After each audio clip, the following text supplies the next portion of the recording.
और उसका श्रेय देवी सीता को जाता है।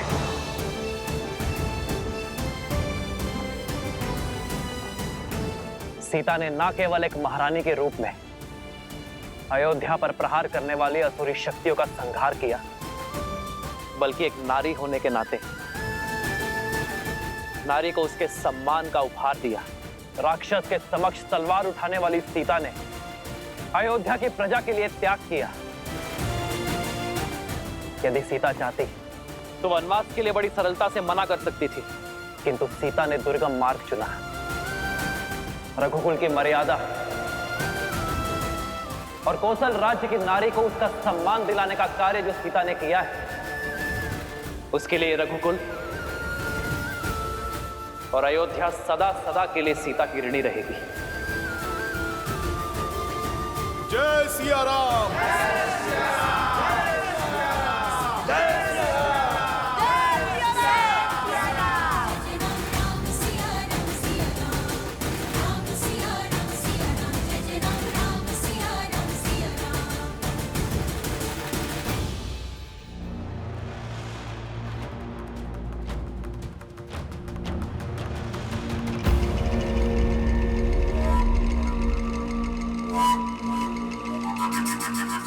उठो पिंगलाक्ष, तुम्हारा तप पूर्ण होने का समय आ गया है।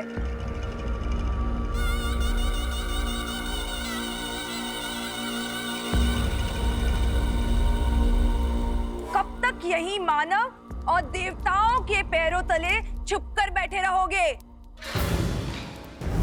अपना तप तोड़ो पिंगलाक्ष, अग्निदेव का दिया हुआ वरदान का प्रयोग करो, अपने कुल की लाज बचाओ। मेरे तप की समय अवधि आप कैसे तय कर सकती हैं? मेरा तप तब तक समाप्त नहीं होगा जब तक तुम्हें अपनी दादी और पिता के वध का प्रतिशोध लेने का अवसर नहीं मिल जाता। हाँ, यही मेरे जीवन का एकमात्र उद्देश्य है। तो उठो, मैं तुम्हें उसी उद्देश्य की ओर अग्रसर करने आई हूँ। तुम्हारी दादी ताड़का और तुम्हारे पिता सुबाहु को मारने वाले उस राम से प्रतिशोध दिलवाने आई हूँ।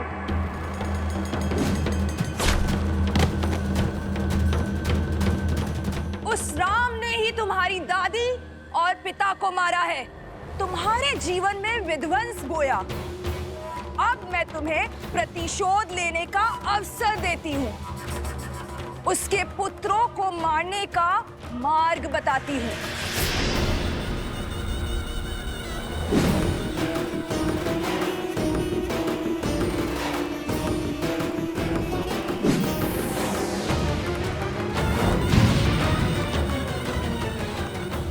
पुत्र राम, अयोध्या की इस पीढ़ी और इसके बाद की पीढ़ी दोनों की एक ही मंशा है, सिया राम के पुनर्मिलन का महोत्सव। इनकी ये इच्छा पूर्ण करोगे ना?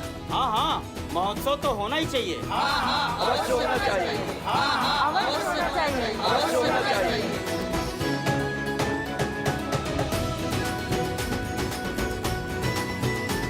अयोध्या की महारानी और मेरी माता पुनः अयोध्या लौटी हैं। अपूर्ण अयोध्या आज पूर्ण हुई है। महाउत्सव तो होना ही चाहिए। उत्सव होना चाहिए।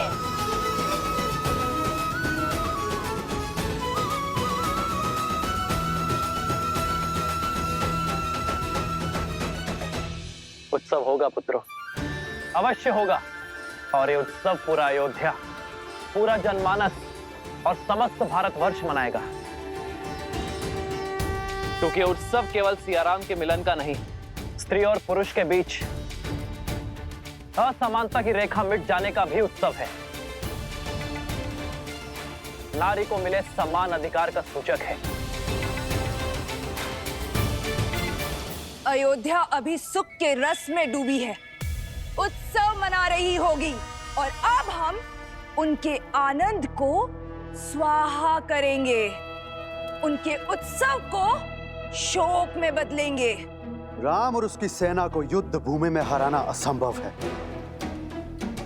उसके पुत्रों को अयोध्या से बाहर कैसे लाओगी? वो तुम मुझ पर छोड़ दो, शीघ्र ही तुम्हें वो अवसर प्राप्त होगा।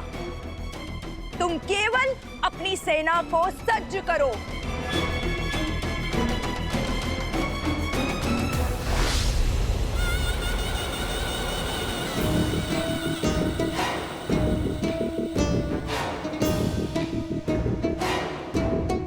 जो अपने कुल का नाश होने का कारण बनी हो, उस पर विश्वास करना सरल नहीं।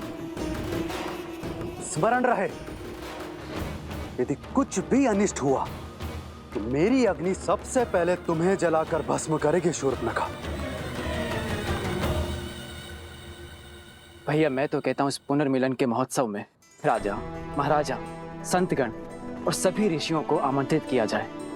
ये उत्सव इतना बड़ा हो कि ये संसार आने वाली कई सदियों तक स्मरण रखे।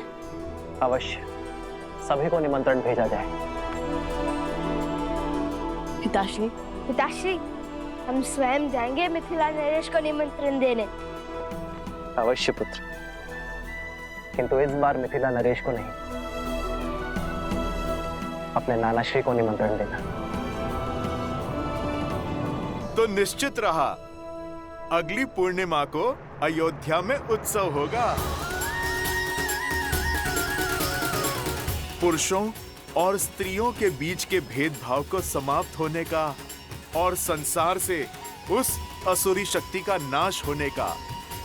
जय सिया राम! जय सिया राम! जय सिया राम! जय सिया राम!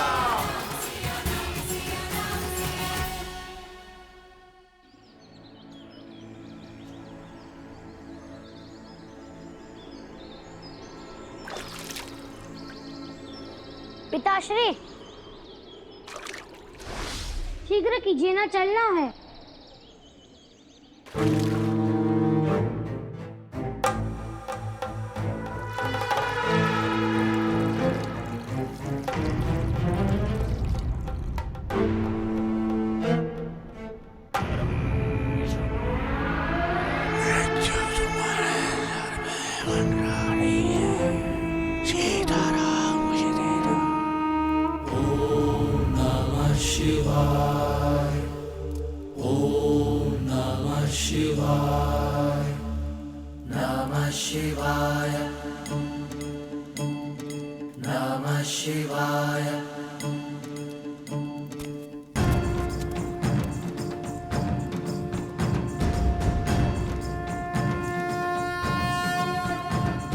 मिथिला जाने को सच हो गए दोनों।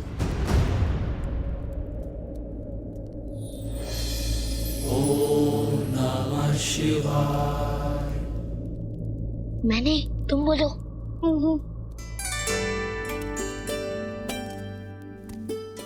क्या हुआ? और तुम सब यहाँ क्या कर रहे हो? माता, वो हम सभी का मत था कि जाने से पूर्व आपके हाथों से बना स्वादिष्ट भोजन मिल जाता तो आप यहाँ हैं, तो ये बेचारे तो वर्षों से प्रतीक्षा कर रहे हैं आपके हाथों के भोजन खाने को। यहाँ गुरुवर वशिष्ठ का आदेश है कि शुक्ल पक्ष के शुभ दिन पर ही मैं और तुम्हारे पिताश्री अयोध्या के सिंहासन पर विराजमान हो। तब तक मैं वहां नहीं जा सकती, यहीं रहूंगी। दृष्टि का आनंद लेने के स्थान पर आप पुनः वनवासिनी बन गई।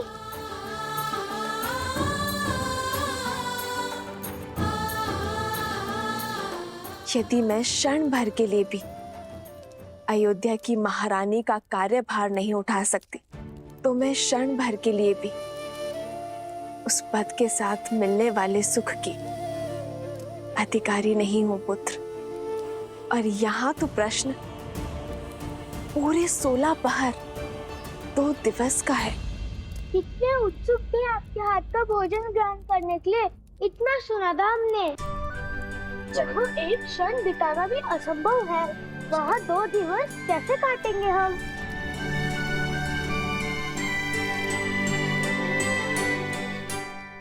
मैं बताता हूँ।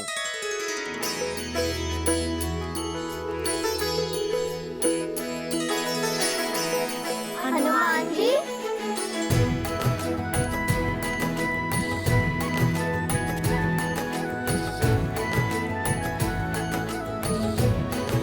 इस दुविधा को सुलझाने का मार्ग है मेरे पास। ऐसा अद्भुत मार्ग जिससे तुम्हारा समय भी कटेगा और माता के हाथों बने भोज का आनंद भी 2 गुना हो जाएगा।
राम, तुम मुझे मार सकते हो किंतु मेरी सोच को नहीं।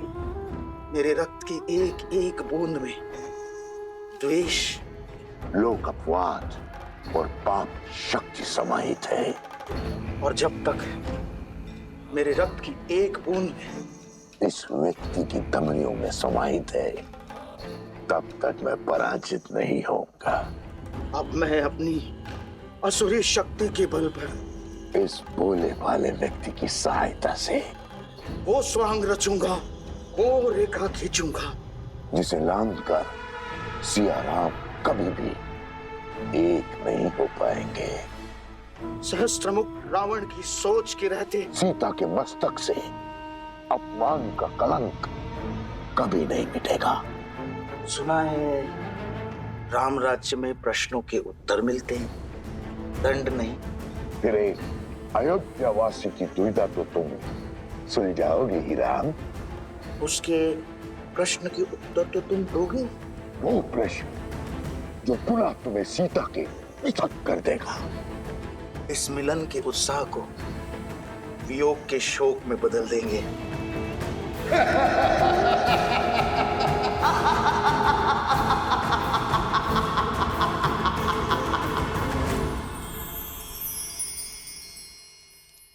ये देखो बालकों, एक नहीं 2 उपाय हैं। पहला उपाय ये है, तुम सब लवकुश के साथ मिथिला चले जाओ।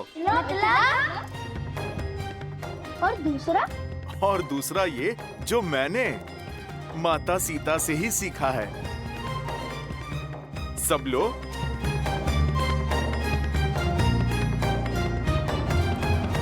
लो, सब लो। ये क्या हनुमान जी, इसमें बड़ी माता श्री के हाथों का स्वाद थोड़ी मिलेगा। अरे इसे खाना नहीं, इस पे अपनी इच्छा के व्यंजन लिखने हैं। तुम्हें माता के हाथों से जो खाना है उसकी सूची बनानी है। सूची? अर्थात माता को तो भांति भांति के पकवान बनाने आते हैं। कहाँ से आरंभ करें और कहाँ पे अंत कुछ समझ नहीं पाओगे। इसीलिए मैं आपसे कहता हूँ, आप सब मिथिला जाइए लवकुश के साथ। समय भी कट जाएगा और सूची पूर्ण करने का समय भी मिल जाएगा। अरे हनुमान जी, ये तो सुकोमल राजकुमार हैं। इनकी भूख आपके समान नहीं है। मिथिला क्या, ब्रह्मांड का भ्रमण भी कराए तब भी आप जितनी विराट सूची नहीं बना पाएंगे। इनके लिए तो एक एक व्यंजन ही बहुत है। कदापि नहीं, हम कौशल राज के राजकुमार हैं, श्री राम के भतीजे हैं। चुनौती लेकर पीछे नहीं हटते।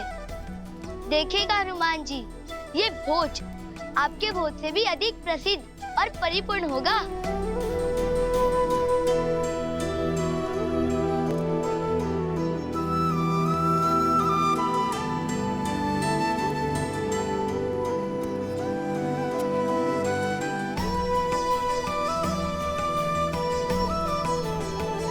आयुष्मान भव। अपने नाना श्री को मेरा नमन कहना।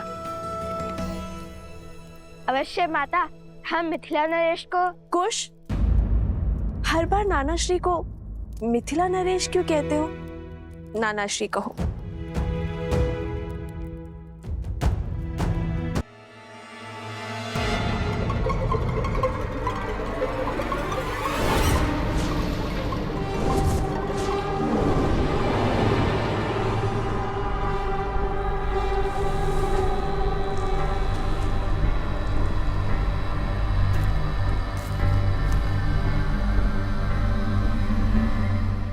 सावधान, लवकुश अयोध्या से निकल रहे हैं।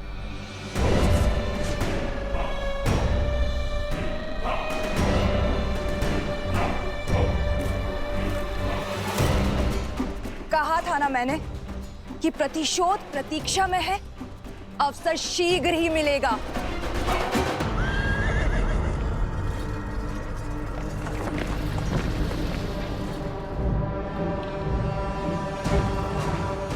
ये निकल तो गए हैं, पर मिथिला पहुंचेंगे नहीं।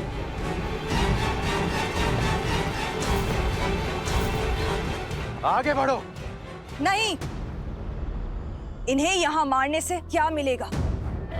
संसार समझेगा कि कुछ असुरों ने अपना प्रतिशोध लेने के लिए इन्हें यहाँ मार डाला।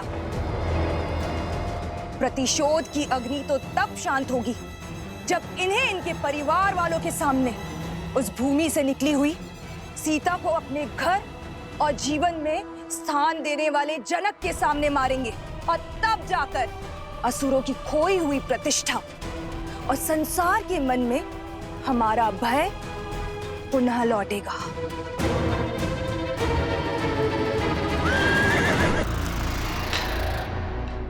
जाओ पुत्र, भोजन आरंभ करो, मैं अभी आई। देखिए ना, कितने दुर्लभ पुष्प लेकर आई हूँ। आधे माह तक सुगंध देते हैं ये और मुरझाते भी नहीं है। मुझे मार्ग में मिले तो मैं ले आई। ये हम महाराज राम और महारानी सीता को महोत्सव में भेंट करेंगे। हमारी ये तुच्छ भेंट उनके चरणों की शोभा बढ़ाएगी। क्यों?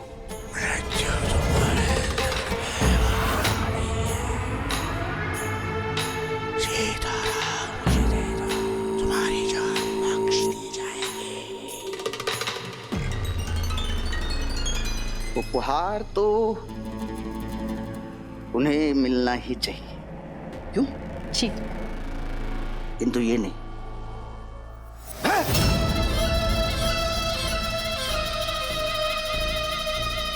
क्या कर रहे हैं आप? क्या हो क्या गया है आपको? जिस राम और सीता की तुम बात कर रही हो ना, उन्हें ये पवित्र और सुगंधित पुष्प नहीं, कांटों का हार मिलना चाहिए।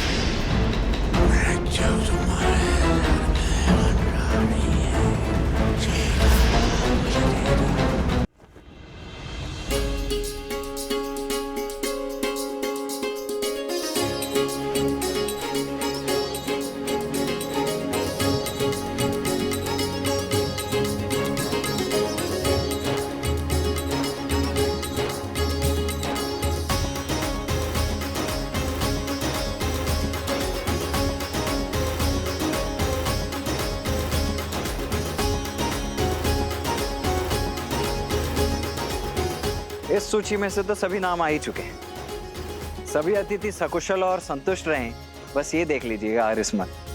जी राजनुज। चलिए अब नगर की ओर भी देख लेते हैं, वहां क्या तैयारी चल रही। आइए। और पुष्प का प्रबंध करो। जी लाता हूं। नव वधू की भांति सजनी चाहिए संपूर्ण अयोध्या। रुको, मैं कह रहा हूं रुक जाओ। ये क्या कर रहे हो तुम सब? हैं? मति भ्रष्ट हो गई है तुम्हारी। जानते नहीं महोत्सव की तैयारी चल रही है, क्यों रोक रहे हो इतने पावन कार्य को? मलिन चरित्र के स्वागत के लिए उत्सव नहीं हुआ करते। और क्या प्रमाण है? क्या प्रमाण है कि सीता पवित्र है? अरे 12 वर्षों के बाद लौटी है वो। पता नहीं ऐसा क्या देख लिया श्री राम ने और क्या सिद्ध कर लिया सीता ने। हे ईश्वर, देवी सीता के बारे में कैसी अशोभनीय बातें कर रहा है ये दुष्ट। देवी सीता पर इतना बड़ा लांछन! क्या मूर्खता पूर्वक बातें कर रहे हो तुम?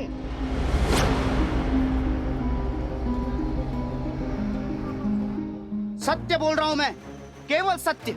अरे हमने सीता को इसलिए अपनाया क्योंकि उन्होंने स्त्रियों के अधिकार की बात की, उन्हें सम्मान दिलाया। किंतु प्रश्न तो ये है, क्या सीता पुनः राज सिंहासन पर बैठने के योग्य है? क्यों महल में प्रवेश से पहले वो 2 दिन मंदिर में तप कर रही है ताकि उसके पाप धुल जाए? तो साहसी मानो, छोड़ो मुझे, मैं इसके प्राण ले लूंगा। मेरे अंत से मेरे प्रश्न समाप्त नहीं होंगे। हमें पुनः अभी चलकर सीता से अग्नि परीक्षा की मांग करनी चाहिए। देखा, सुना आप लोगों ने कैसी बातें कर रहा है ये पापी? पाप मुझ में नहीं, श्री राम के इस निर्णय में। यदि सीता को राज सिंहासन पर बैठना है तो उसे हम अयोध्या वासियों के समक्ष अग्नि परीक्षा देनी ही होगी। गुस्सा से मैं इसे छोड़। शांत।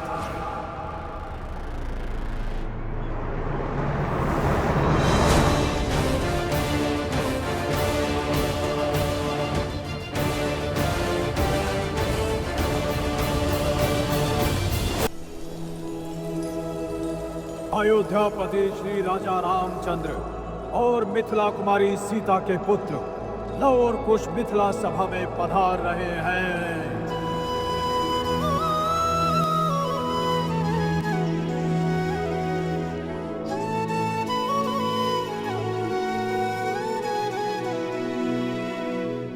जिनमें देखी राम सिया पर छाई, वो लव कुश सच में है सुत रघुराई। जनक सुनैना नैना बरसे धारा, सच कह ज्ञानी सुध असल से प्यारा।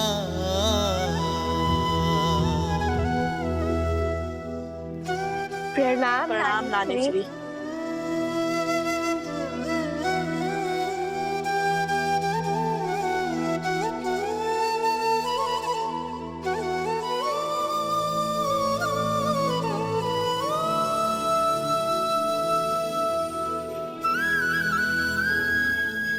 लव, कुश, मेरे नाती, जब तुम्हें पहली बार देखा था तभी मैंने सीता की छवि पाई थी। महादेव से प्रार्थना की कि मुझे ऐसे ही नाती हो, और देखो महादेव ने मेरी सुन ली। जिस घड़ी की प्रतीक्षा वर्षों से थी, आज वो घड़ी आ ही गई। मेरी सीता का संसार पुनः सुखमय हो गया। मिथिला के लिए ये समय कितना शुभ है। प्रणाम नाना श्री। आयुष्मान भव, चिरंजीव भव।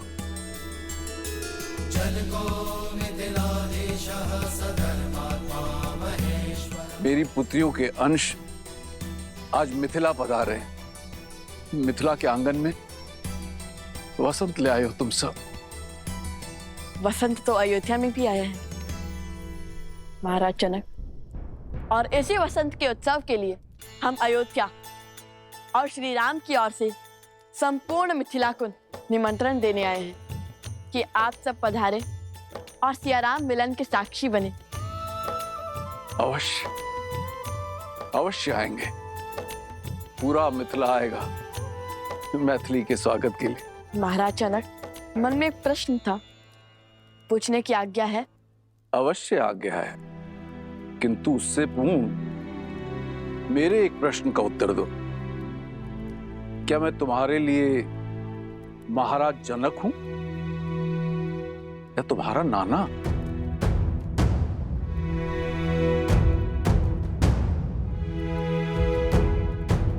देखिए, अब ये प्रश्न उत्तर की झड़ियां बाद में लगाना। ये बालक इतनी दूर से यात्रा करके आए हैं, सबसे पहले इनकी नानी इनका सत्कार करेगी। चलो बालकों, तुम्हारी नानी ने तुम सबके लिए भिन्न भिन्न प्रकार के व्यंजन बनाए हैं। आओ चलो आओ।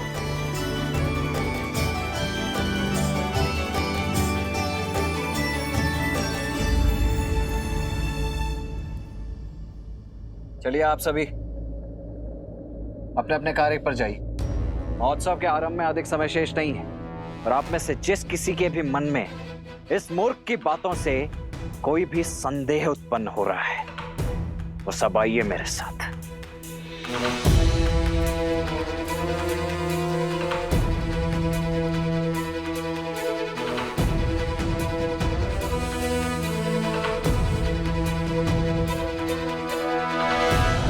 जिस राम और सीता की तुम बात कर रही हो ना, उन्हें ये पवित्र और सुगंधित पुष्प नहीं,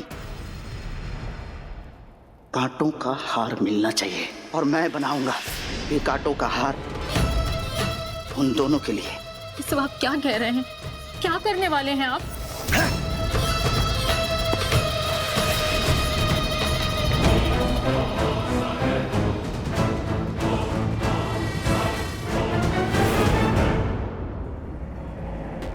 रुक क्यों गए राज अनुज?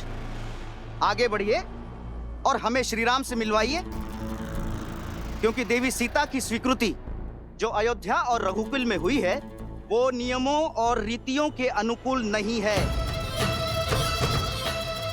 देवी सीता पर लांछन जो है वो अयोध्या वासियों ने लगाया था, तो अब उन्हें अपनी शुद्धता, अपनी पवित्रता और अपनी सुचिता का प्रमाण भी अयोध्या वासियों के समक्ष ही देना होगा, अग्नि परीक्षा के माध्यम से।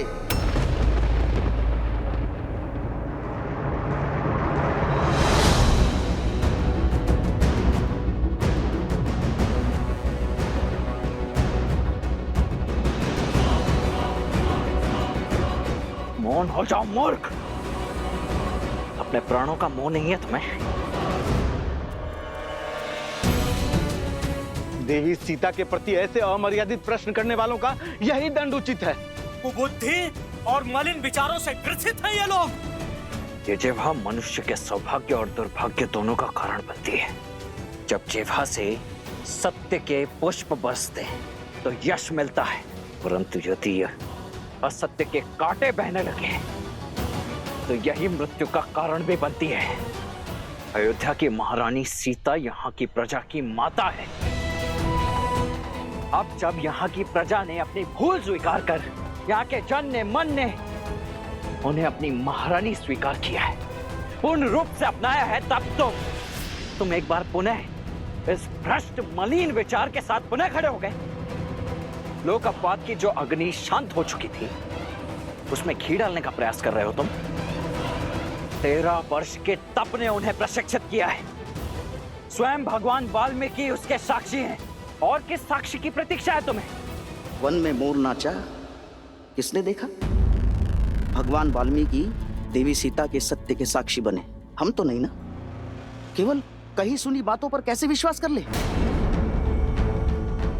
अयोध्या के लोगों ने भावनाओं में बहकर उन्हें फिर से अपनाया, किंतु हम अभी तक इस भ्रमजाल से बचे हैं। और किस आधार पर देवी सीता की शुद्धता प्रमाणित होती है, बताइए? और यदि नहीं बता सकते तो कहिए देवी सीता से आए और दे अग्नि परीक्षा, और फिर बैठे अयोध्या के पवित्र सिंहासन पर। जगाया उसे जाता है जो सो रहा हो, परंतु जो जागते हुए सोने का ढोंग कर रहा हो वो तुम जैसा कोई कुतर्की ही हो सकता है। नहीं है विश्वास तुम मत करो, किंतु मेरी भाभी मां अब कोई और परीक्षा नहीं देंगी और ना ही मैं दूंगा कोई भी स्पष्टीकरण, परंतु मैं ले अवश्य सकता हूं तुम्हारे प्राण। वो तो मैं इस आनंद के महोत्सव को रक्त रंजित नहीं करना चाहता, अन्यथा इस धरा को तुम्हारे रक्त से धोने में तनिक भी विलंब नहीं करता मैं। अब इस जीवन दान को अपने जीवन की अंतिम अनमोल भेंट समझकर यहां से चले जाओ, निकल जाओ यहां से। हटाओ ना यहां से। जब प्रश्न कुतर्क समझकर टाल दिए जाए, अर्थात आपके पास कोई तर्क नहीं, ये सत्य नहीं है, ये छल है रघुकुल का। देवी सीता को अयोध्या लाने का स्वांग है, ये अन्याय है, ये अन्याय है, अन्याय अन्याय है।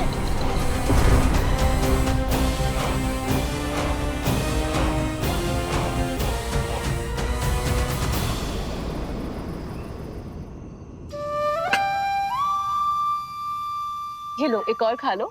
नहीं नहीं, बस वो नहीं नानी श्री, पेट भर गया।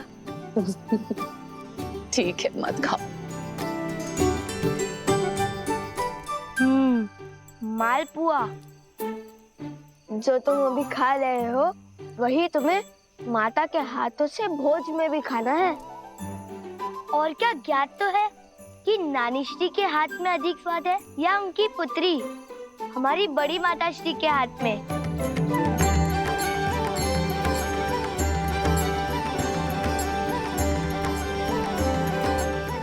धन्यवाद नानी श्री, भोजन में आनंद आ गया। अब समझा मेरी माता ने इतना स्वादिष्ट भोजन बनाना किससे सीखा है।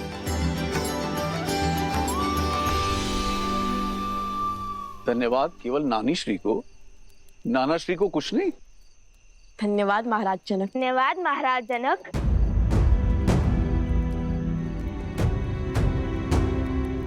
पुनः महाराज जनक, एक बार नाना श्री तो बोल दो।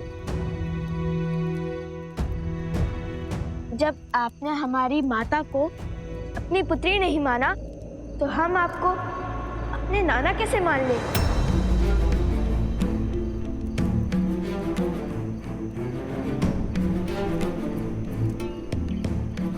कारावर्ष आपकी पुत्री वन वन भटकती रही, एक राजकुमारी होकर भी एक वनवासिनी का जीवन जीती रही। आपने उनकी सिट्टक ना ली, उनसे मिले नहीं कि वो कैसी है, किस अवस्था में है, कहाँ है, कुछ भी जानने का प्रयास तक नहीं किया आपने। छोटी माता श्री से ज्ञात हुआ कि नानी श्री अस्वस्थ थी। यदि वो चाहती तो यूं माता को खोज निकालती, किंतु आप मिथिला नरेश होकर भी चूक गए। क्षमा कीजिए महाराज, हमारी मंशा आपका अपमान करना नहीं था, बल्कि हमारी मंशा तो हमारे मन में उत्पन्न हुए प्रश्न का उत्तर पाना था। वो संदेह जो हमारे मन में अभी अभी उत्पन्न हुआ, और न जाने प्रश्न हमारी माता के मन में कब से कचोट रहा होगा उन्हें। जिन माता पिता ने उन्हें इतना स्नेह दिया वो उन्हें अकस्मात ऐसे भूल क्यों गए,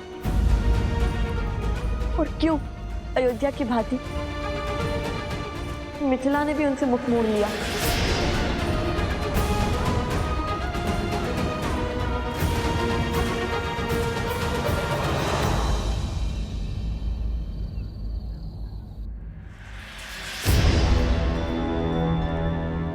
सुख के क्षण में संदेह की आंधी आना उचित नहीं।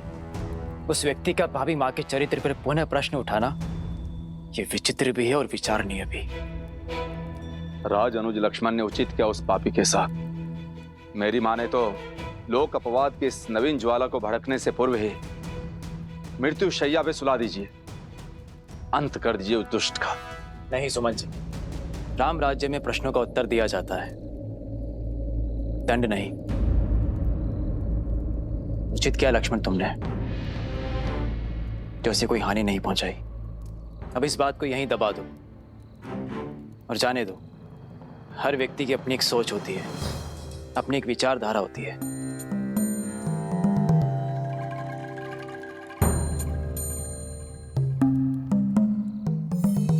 जब संपूर्ण अयोध्या ही महोत्सव के रंग में रंगी है, तो हमें चिंता करने की कोई आवश्यकता नहीं।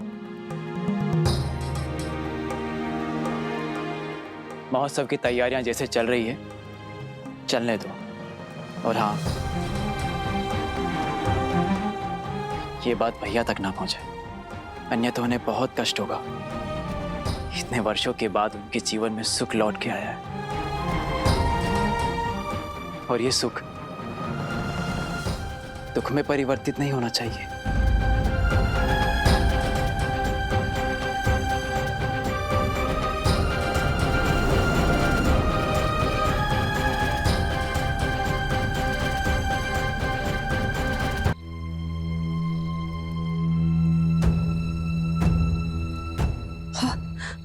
अब जब सब कुछ मंगल हो रहा था, न जाने ये कौन है जो मेरी सीता पे लांछन लगाने और उसे अग्नि परीक्षा की ललकार लेकर आ गया।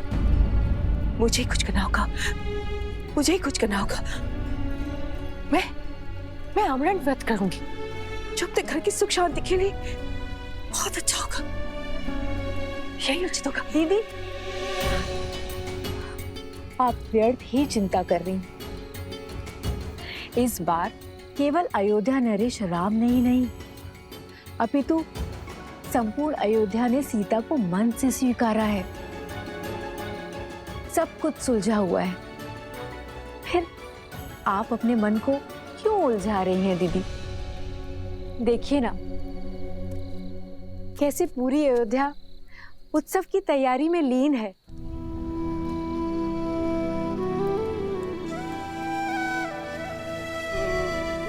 सबके मुख पे कितना हर्ष है, उल्लास है। सब कुछ शुभ है दीदी। आप व्यर्थ की चिंता त्याग दीजिए। अब जहां सहस्त्रों भले व्यक्ति होंगे, वहां एक दो बुरे भी तो होंगे ना दीदी। चलिए, अब अपने आंसू पोंछ लीजिए। यदि राम ने आपका ऐसा चिंतित मुख देख लिया ना, तो व्यर्थ में दुखी हो जाएगा हमारा पुत्र। मेरा राम।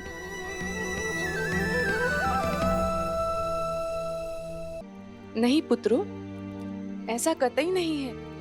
यदि तुम्हें लगता है कि हम हमारी सीता को भूल गए हैं, तो ये तुम्हारी भूल है। और सुना ना, भूल तो मुझसे हुई है। इतने वर्षों तक अपनी पुत्री की सुध न लेने की भूल, उसकी कुशलता का ध्यान न रखने की भूल। यदि संतान सक्षम भी है, तब भी माता पिता को उसके साथ खड़े रहना चाहिए। किंतु मेरे पग समाज की रीत से बंधे थे। विवाह के पश्चात जनक की पुत्री राजा राम की पत्नी बन गई, अयोध्या की महारानी हो गई।